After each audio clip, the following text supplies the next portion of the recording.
We have what we call the 5 pillars of a successful project. So you have to know you have the good wind resource. So it's got to be a windy spot. And for the offshore sector, we tie in bathymetry or depth to that. So you've got good wind, you have access to the site, which is a big part of what we're talking about with this legislation. You have to know it's a good site, but you also have to know what all the constraints and the pros and cons of that site.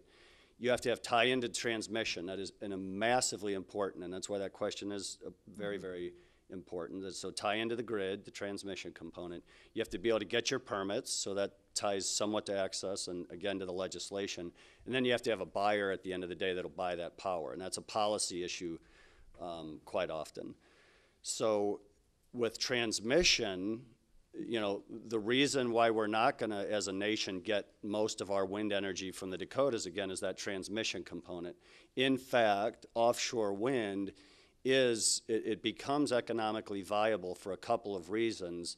One is it's a stable price, okay? So the big picture we need to start with is if you sat a coal executive down today, a utility executive, if you sat them at a table today and, you know, hook up all kinds of fun electrical pain mechanisms to them and made them tell the truth, let's just say, the reality is that in an honest discussion, they're imputing additional costs of $20 to $30 a ton for coal right now, okay? Because coal is going to go up. It's going to be mandated by the government at some point, whether it's a Democrat or Republican government.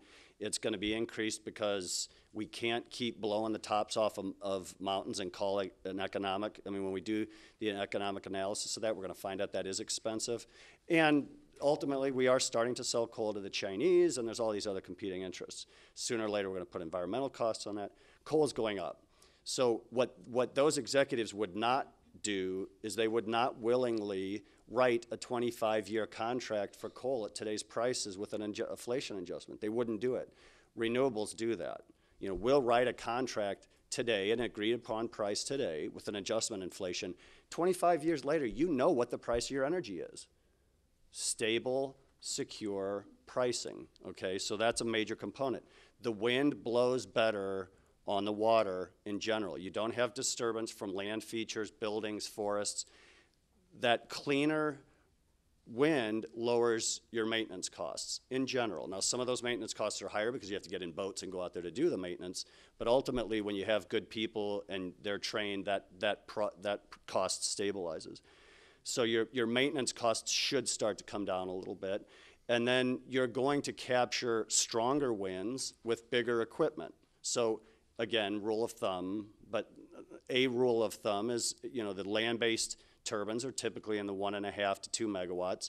On the offshore side, we're 3, moving to 5. So bigger rotors capturing better winds that are blowing cleaner, close to the load, lower transmission costs. The economics over a 25-year stable price get